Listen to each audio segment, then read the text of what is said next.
Hello everyone, and welcome back to 2 Cent Movie Talk. I'm Nika. And I'm Greg. And here we give you the general opinion of the regular casual moviegoer, movies that are in theaters and upcoming. Today, as you can tell from the title, we are giving you a review for Avengers Infinity War. Yes, our non-spoiler review. Non-spoiler, guys. Yes. So we went to see it Thursday, and then we took the kids to see it Friday. Yes. Very entertaining. Of course, we're not going to run off all the actors because it's all way too the many. Hundreds of millions of billions of people in this movie. We will say Iron Man, Captain America, Winter Soldier, the Guardians of the Galaxy cast, Thor. Am I missing anybody? So you got the Wakanda, you got Chadwick Boseman. You have all those guys there. You have Black Panther. I don't know if you said Mark Ruffalo, but everybody who's been in a Marvel movie just about. Right. Except Stan. Well, no. Stan Lee was in it. Stan Lee, yeah, he's in there. Has been in there. Is in this movie. Marvel's ensemble cast. Their big old climactic build for 10 plus years of movies. Okay. Yes. First, we will say, excuse me guys, this is not a movie you can just jump up and go see. Like, if you missed like phase 1 of the franchise, you may be able to go see it, but if you haven't seen some of phase 2 and phase 3, you're really not going to know where they are. You're not going to understand this movie. So it's for me, I don't feel Completely. I don't feel like it's something that you can just run up and go see, because I will say in the beginning, it started off from where Thor Ragnarok left off. And if you haven't seen that, then the beginning part of the movie is definitely not going to make sense to you. Yeah.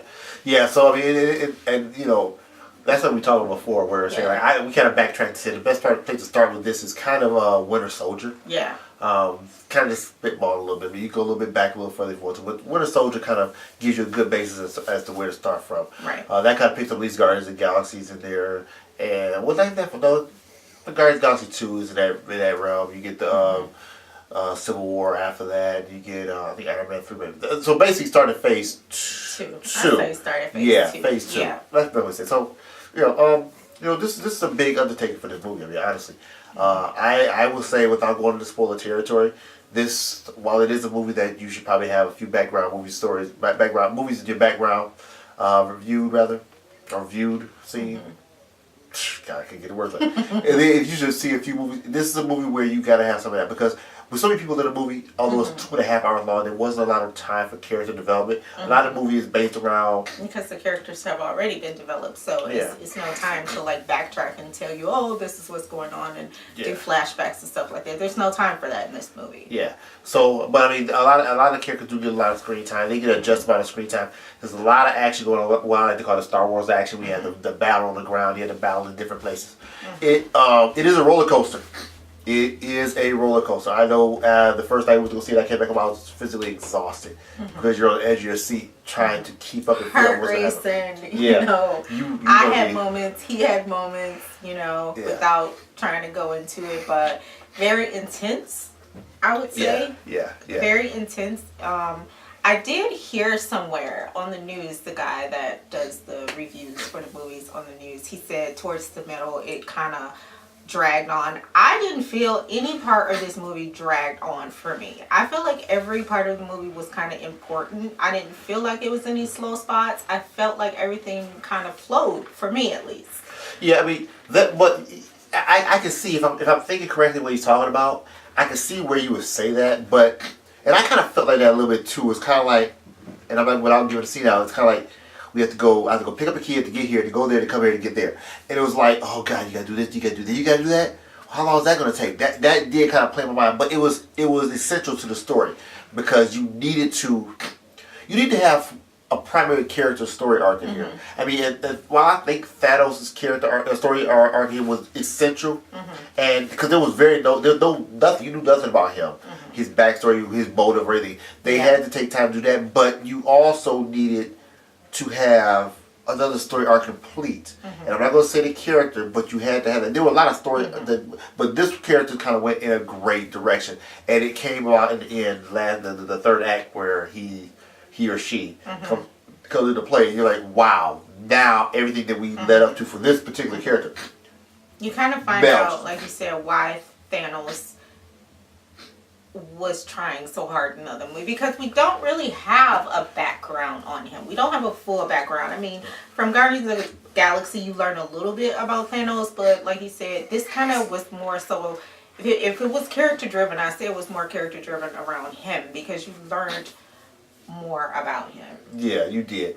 And there's a lot of layers to him. He's not a straight up bad guy. Yeah. You know, you kind of understand his goal, but being the Mad Titan, you understand. It's kind of messed up the way he went about it. Yeah. You know? Yeah. But Marvel in the last few movies have gotten some of their best villains. I think Killmonger and now Thanos. Right? I mean, to me, I still think Thanos is by far the best villain they've ever done. Yeah. But Killmonger set the tone. Basically, prior to that, all Marvel villains were really, I want to say paper, what do you call it, paper soldiers? They were easily eliminated. Yeah. Let's put it like that. They were easily eliminated, and it was not a lot of depth to them, and you kind of knew that they were going to be destroyed anywhere or taken down. With the exception of Loki. Loki been a long-standing villain that everybody loved. But I mean, you know, this again. I'm gonna give this movie an A because definitely. I mean, even though you have some flaws in the movie where you're gonna have that, we're trying to make so many characters interact and tie them all together. You're gonna have some area where you're gonna say, well, why was this person? Why? You're gonna have that, and why want to get this person? You're gonna have that. The focus isn't the characters in this story, and it's about the villain, and it's about his goal, and I think what they did was very well done. I mean, I'm sure people say, I've heard people say, you'll never see it done again. Well, you never see it again the first time. It's always the first. But I think this sets a blueprint for future movie franchises. Yeah, I mean, not a DC thing, but this is taking, I mean, this is, when you look at it in a whole scope, this is a big risk they did to put this. There's going to be a lot of things that had to go right. So, I mean, I say it was worth waiting 10 years for. Yeah, 12 years. Definitely worth the wait. Yes. I think the ending which is controversial. I mean, it had to end in such a way to make people talk about it the way they are. You couldn't end it the way, like, okay. This is a problem I've had with trailers, and and the solution to it is something that I like. Trailers, for the longest, have spoiled movies, and to an extent, this was no exception. But there's been recently a lot of misdirection in trailers, and intentionally. So I think the way this movie ends, it had to end in such a way. Kind of pissed me off a little bit the first time I saw it, but then the second time, you know, it has us questioning a lot of things and trying to piece together what it means. Yeah. I don't think we're going to get it. And I think that's the goal. I think that the folks at Marvel are smart enough to know that people are spending every waking moment trying to figure out what's going to happen. I mean, they watch the chat. I know they watch the chat room. They watch social media. I said chat rooms, didn't I? You said chat rooms. I did. They watch social media. They know what people are thinking. Yeah. And they're like, okay. They're going to look and say, okay, all right, this is how they think. All right, well, let's do this. Let's give them something to talk about for 12 months. Because although this is touted as being a standalone movie, whether part 1 and part 2, Russo said it. Yeah. Okay, whatever. Avengers movies don't come out every year. Right. You don't get them a year apart. So, really. I mean, we're kind of lucky if you think about it. It's in May of 2019. We'll get to find out. Yeah, and so it's not. It's a long way away to wreck your mind about what the ending means, but it's not so far. It's not another 10 years. So you know, and you'll probably see a trailer for it around Thanksgiving. Yeah, because and maybe little tidbits and Ant-Man and whatever else coming out before Captain that. Marvel. Yeah. You never know. Yeah. I don't know. This is gonna be a short one because without doing spoilers, we can't really take One away. thing I will say, if you're a person that likes to read, if you haven't seen the movie yet, because a lot of people are giving their theories, a lot of people have a lot to say about it. I even read something Friday after we took the kids Saturday morning. I was reading some things and you just don't want to do that. If you haven't seen the movie, just please don't read up on anything that's being said because people are giving stuff away. People have their opinions and their thoughts and their theories. So it's just probably best not to do any of that. Yeah.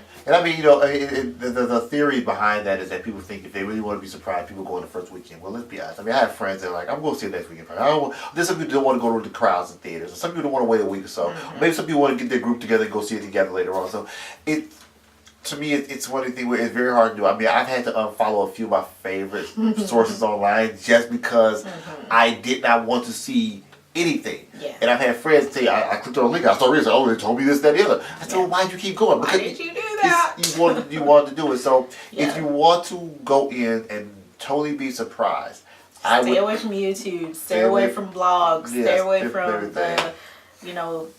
the reviews and things, and just totally stay away because I've had somebody ask me about it and I'm like, it's really good. That's all I'm gonna tell you. It's really good. Go see it. That's all you're getting from me until you see the movie. So yeah. Now we did have the benefit of seeing it one night in IMAX 3D. Yeah. And the second night in IMAX.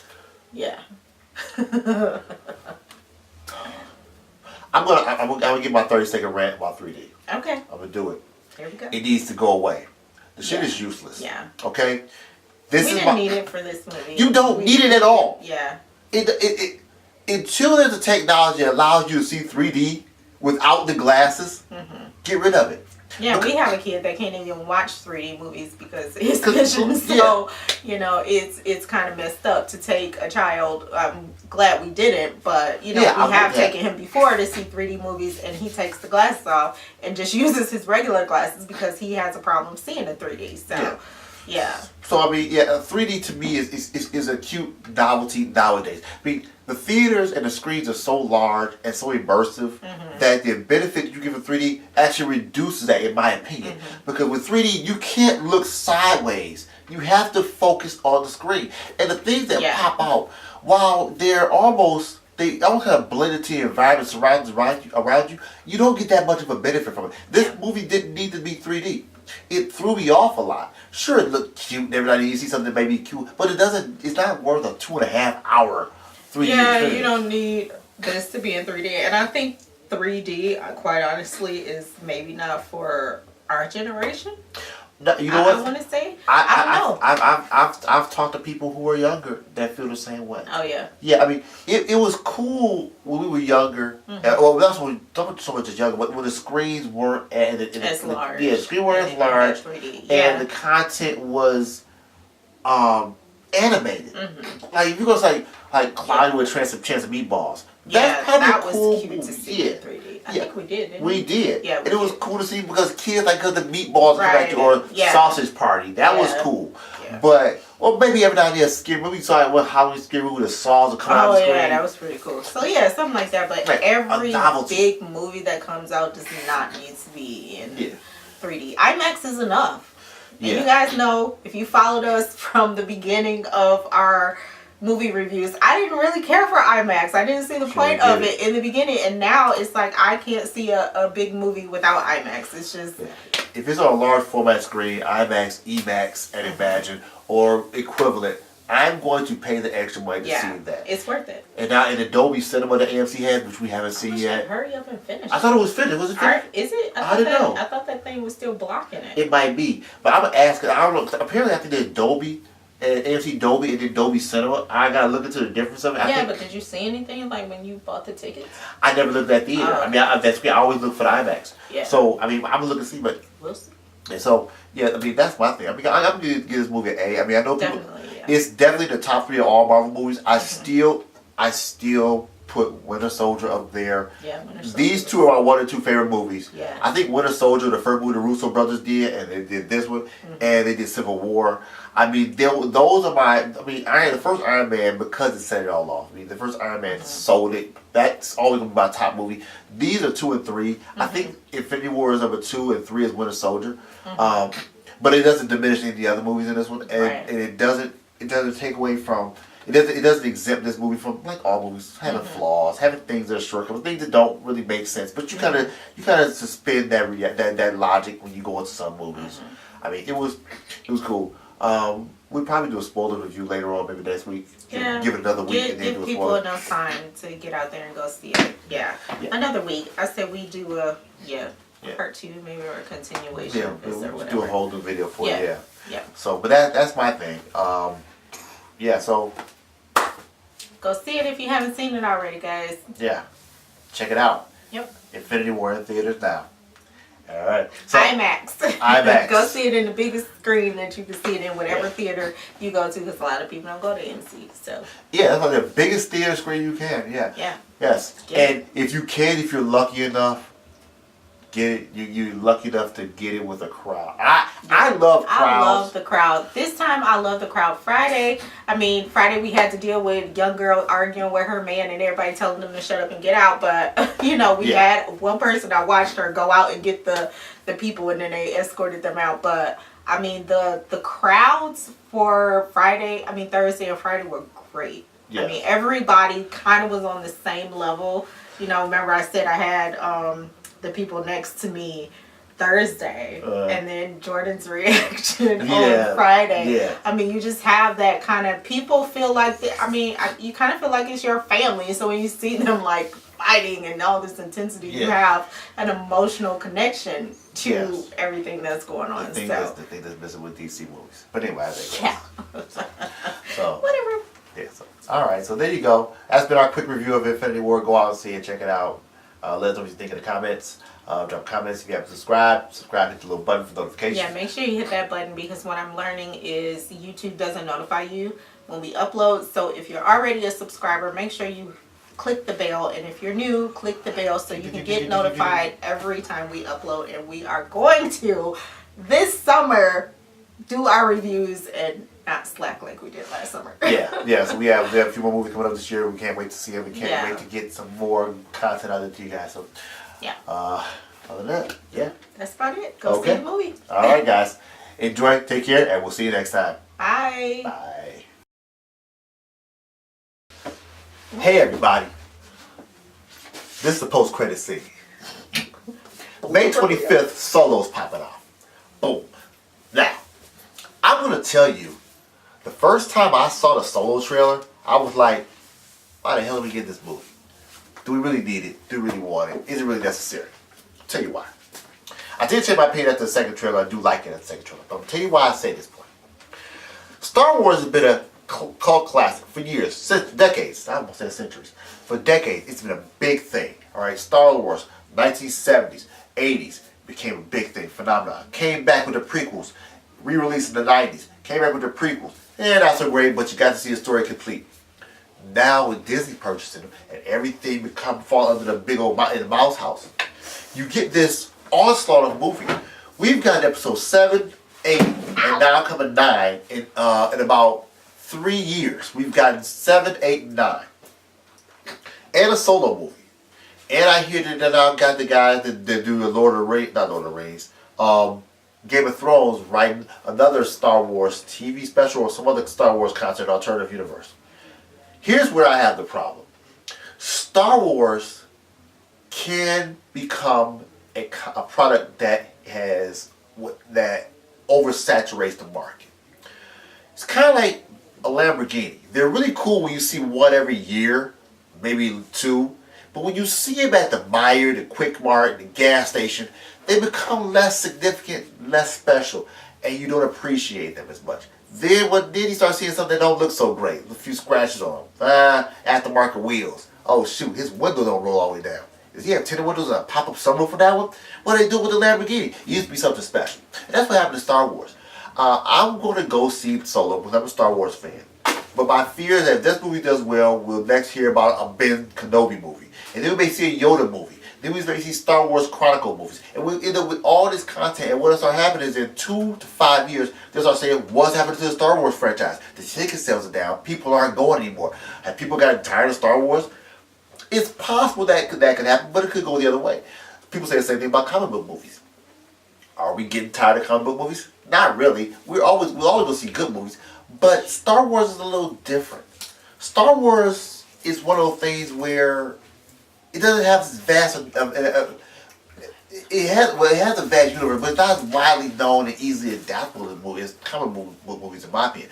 I mean, you have DC, you have Marvel, you have tons of characters here, tons of characters there. If a Spider-Man movie doesn't work, you reboot it. It's hard to reboot the Star Wars universe if it doesn't do well. If Solo bombed, you can't reboot the whole thing and go back to before Darth Vader was even back when he's Anakin Skywalker. You can't do that because it's already established, and the Star Wars fandom would have a problem. Look at what they do when they even consider, or the discussion hit Twitter about possibly recasting Carrie Fisher. People were crazy. If Tony Stark decides not to do Iron Man, you can recast him in a couple of years, and people would get over it and they go on about it. But that's how Star Wars is. Star Wars is pop icon, pop culture. It's part of Americana. It is something that has been established forever. So, well, not forever, but you get the point. It's been there. And if you change that, or you fail to do it and to execute correctly, you have a harder time regaining that. You have to basically shelve it and come back 10 years or 8 years later and try to continue it. Or say that certain content is no longer canon. Or you have to fix it, and you run the risk of losing fans. I would like to see great Star Wars movies, but I don't want to see tons of them just for the sake of saying they're profitable, we can make money off of them. I understand the business is to make money, and it is out there too. And we do this to make money. The movies are made to make money. If they don't make money, they don't produce the movies. You don't see them. But I would hope that there's a balance between the two. You can have a good movie, you can have a solo movie, but then stop. We have Solo now, then we have episode 9 in December or whatever. So, whatever it comes out, 2019. Spread it out a little more. Let people wait a little more. Give it a little more time. Let it sink in. Let people want it, desire it a little more. It retains a little bit of the nostalgia factor. It gives a little more quality to the content that you're getting. And I could be an old guy talking, hey, I could be totally wrong. I grew up on Star Wars. I saw the movie between 77 and 83. I didn't see Star Wars again for another 20 years. Almost 15 years. So, I could be a little biased. Could be just my opinion. I could be wrong. Maybe younger folks who are just becoming aware of the Star Wars universe in the last 5 years want to see more. Possibly. Who knows? But from my opinion, and I could be wrong, it's all subjective, I would think that it would be more of a benefit or more enjoyable to see the movie spread out. Could be wrong. Tell me what you think. Let me know your opinion. This has been Greg on this Rant Corner on 2 Cent Movie Talk. Take care and bye-bye.